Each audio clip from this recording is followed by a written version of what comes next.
आपका कंपाइलेशन होगा डेटा का, उसमें कितने पुल टूटे या डैमेज पाए गए, and how action was taken against how many contractors? ये पहले भी हम लोगों ने क्लैरिफाई किया है कि हम लोगों के डिपार्टमेंट के केवल जो पिछली बरसात में जो पुल ध्वस्त हुए थे, केवल 3 पुल थे हमारे डिपार्टमेंट के। और उसमें से पहला जो अररिया नदी में, अररिया डिस्ट्रिक्ट में बकरा नदी पर जो पुल था, एक वो पुल था जिसमें ये पाया गया था कि वो कंस्ट्रक्शन की क्वालिटी और डीपीआर जो है सही नहीं बनने के कारण ही वो पुल ध्वस्त हुआ था।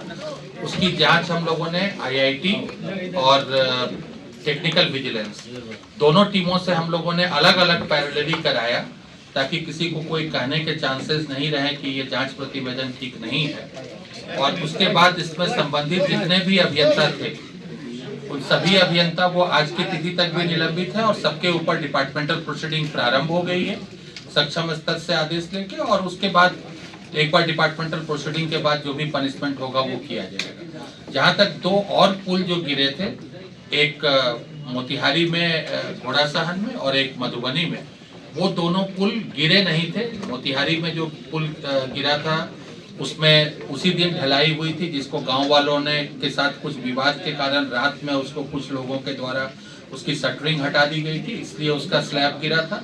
वो उसके लिए एफआईआर भी दर्ज हुआ था, बाद में कॉन्ट्रैक्टर ने उसको पूरा भी कर दिया, उसने खुद से नए सिरे से ढलाई करके।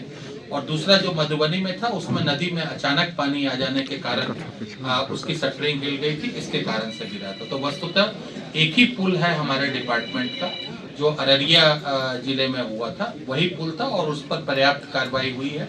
और इसके आगे भी हम लोगों ने, इसीलिए जैसा कि माननीय मंत्री जी ने बताया कि अब जो पुल का हम लोग डीपीआर बना रहे हैं उसको ऐप के माध्यम से बनाया जा रहा है, यानी उसमें यह संभावना बिल्कुल नहीं रहेगी कि बिना वहां का हाइड्रोलॉजिकल सर्वे किए हुए और सॉइल इन्वेस्टिगेशन किए हुए कोई भी कंसल्टेंट अपने घर में बैठ के उसका डीपीआर बना दे।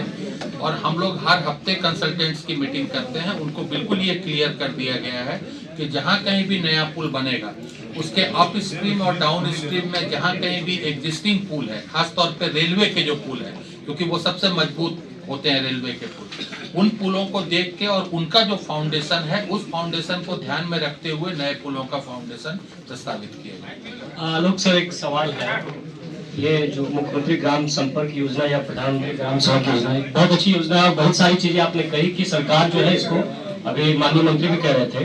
सवाल ये उठता है कि सड़कें जो है अभी 7 साल का इसमें कहा गया, एक जरा से भैया 7 साल का जो मेंटेनेंस की बात बहुत अच्छी बात है, इसको मेंटेन किया, लेकिन प्रधानमंत्री ग्राम सड़क योजना हो या मुख्यमंत्री ग्राम सड़क योजना हो, तो इसमें जिस तरह से बजट आया, इतना बड़ा बजट है, इतना पैसा खर्च हो रहा है, तो मेंटेनेंस के लिए 7 साल किया गया, लेकिन देखा ही जाता है कि मेंटेनेंस में जैसे तैसे करके निकल जाए।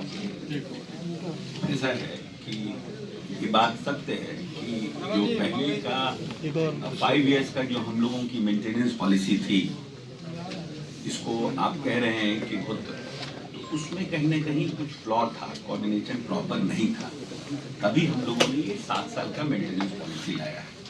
क्योंकि ये 5 साल की भी जो मेंटेनेंस पॉलिसी थी बहुत पुरानी नहीं है, ये भी नहीं थी, ये कुछ वर्ष पहले हम लोग, तो हम लोगों ने वो बहुत इफेक्टिव नहीं हो पा रहा था, क्योंकि हमारे यहाँ ट्रैफिक फ्लो बढ़ गया था, हमारे यहाँ तो लोड बढ़ गए थे ट्रैफिक में, और हम जो मेंटेनेंस के लिए पैसा देते थे और जो बनाने के लिए पैसा देते थे, उसमें 5 साल वाला जो मेंटेनेंस के लिए हम लोग देते, तो वो बहुत ऐप्ट नहीं था कॉन्ट्रैक्टर की, बहुत वाइबल नहीं था, उसमें दिखते थे कि जनरल कॉन्ट्रैक्टर। इसलिए ये इतना ब्रेनस्टॉर्मिंग करने के बाद डिपार्टमेंट ने ये 7 ईयर लाया, और 7 इयर्स की जो ये मेंटेनेंस पॉलिसी है, इसकी सबसे अच्छी बात ये है कि हर एक सड़क को 2 बार कालीकरण करना है, हर एक सड़क को जो भी कॉन्ट्रैक्टर है उसको 2 बार कालीकरण करना है, फुल कालीकरण करना है। इसीलिए ये बहुत मतलब ब्रेनस्टॉर्मिंग करने के बाद ये हम लोग स्कीम लेकर के आए। इसीलिए हमको लगता है कि इस स्कीम के बाद हम लोगों की रोड की स्थिति पहले से मच बेटर होगी। सर, ये 1000 जो पुल हैं जो बनने हैं, इसमें कितने नए बनेंगे और कितने रिकंस्ट्रक्शन हैं? 1000 में से? ये ज्यादातर नए पुल हैं। हैं। ज्यादातर नए पुल ही हैं। जो पुल जो है अभी जहाँ पर नहीं है गैप है, वो गैप के पर्पज से ही था। ये ज्यादातर नए पुल हैं। नहीं 90% हमको हमें लगता है 90% पुल जो है वो नए हैं। 10% ऐसे पुल हैं जिनकी स्थिति खराब है या कहीं पर कोई, तो उनको हम लोग रिप्लेस कर रहे हैं, बट 90% पुल जो है वो नए हैं। विजिलेंस में केस हुआ, वो केस आपके यहाँ जांच के लिए दिया गया, आपके यहाँ से कोई कार्रवाई नहीं हो रही है, और फिर वो दूसरा रजिस्ट्रेशन करा करके आपके यहाँ काम कर रहा है। देखिए ऐसा है कि ये समस्या हमारे विभाग में बहुत जेन्युइन है कि जो आप बात कह रहे हैं ये बहुत जायज आपका प्रश्न है। ये बड़ा जेन्युइन है कि कॉन्ट्रैक्टर ब्लैक लिस्टेड हो जाते हैं, कार्रवाई हो जाती है, और कानूनन तौर पर हम उसको एक नए मतलब नाम से करने में हम कानूनन रोक नहीं पाते हैं। ये भी सत्यता है कि अब कोई आप उसके ऊपर FIR तो कर सकते हैं। जैसे विजिलेंस से आपके यहाँ पेपर गया, प्रूफ है, तो FIR कर दीजिए, वो अपने आप लाइन पर आ जाएगा। नहीं आपके यहाँ से तो कोई कार्रवाई ही नहीं होती है। नहीं ऐसा नहीं है। ये आरोप लगाना सत्य नहीं है। आप कहिएगा तो प्रूफ दे देंगे, आपके यहाँ से कोई कार्रवाई नहीं होती विजिलेंस के लेटर पे। नहीं आप दीजिएगा, ऐसा देखिए, ऐसा प्रेस कॉन्फ्रेंस में ऐसे आरोप लगाइएगा तो आई एम नॉट क्लियर है। तो आपके यहाँ कहाँ लगाने जाएगा? आपके विभाग में दिया हुआ है।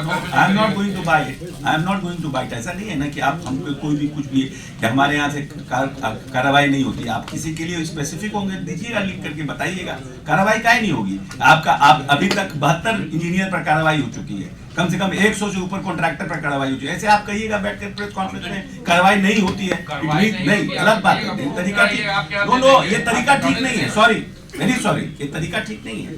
आप यू कैन नॉट ब्लेम। आप ये कहिए कि उसके ऊपर कार्रवाई नहीं हो, that is a different thing, but you can't say, you can't blame कि आपके यहाँ कार्रवाई नहीं होती। इतने साल में हमारे यहाँ, जब से हम इस विभाग में आए, इतनी कार्रवाई हुई है, तो कैसे कार्रवाई होगी? जरा लिस्ट उसका दे दीजिएगा। बिल्कुल, काहे नहीं देंगे, बिल्कुल देंगे, आपको पूरा लिस्ट देंगे। आपका ऐसा है कि कोई स्पेसिफिक मामला है, या तो आप स्पेसिफिक मामला हो तो अभी दे दीजिए। हो सकता है कोई भी कार्रवाई किसी के ऊपर छूट गया हो, या वो कार्रवाई कहीं प्रक्रिया में हो, आप तो तभी जानेंगे ना उस बात को जबकि वो कार्रवाई अंतिम स्तर पर पहुंचेगी। बाकी हमारी संचिका में कहाँ क्या कार्रवाई हो रही है, ये तो कोई पब्लिक डोमेन में नहीं आता।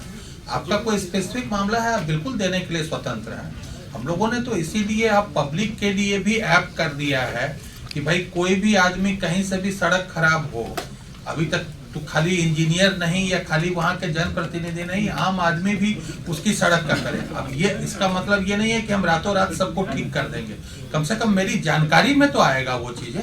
उसी तरह से एक जनता होने के नाते आप पत्रकार हैं, आपका ये कर्तव्य है कि कोई हमारे डिपार्टमेंट के स्तर से कोई ढिलाई अगर आपको परिलक्षित हो रही है, आप बिल्कुल उसको मेरी नज़र में लाइए। बजाय प्रेस कॉन्फ्रेंस के, या यहाँ पर आपने उठाया भी है, आप अलग से कभी भी मिल लीजिए। हम तो 24 घंटे मिलते हैं, जितने देर ऑफिस में रहते हैं, कभी भी आके मिल के दे दीजिए। और वक्त धन्यवाद ज्ञापन का धन्यवाद ज्ञापित करती हूँ सबसे पहले मीडिया बंधुओं का। लगातार 2 प्रोग्राम में इतने धैर्य से उपस्थित रहे, बहुत बहुत धन्यवाद।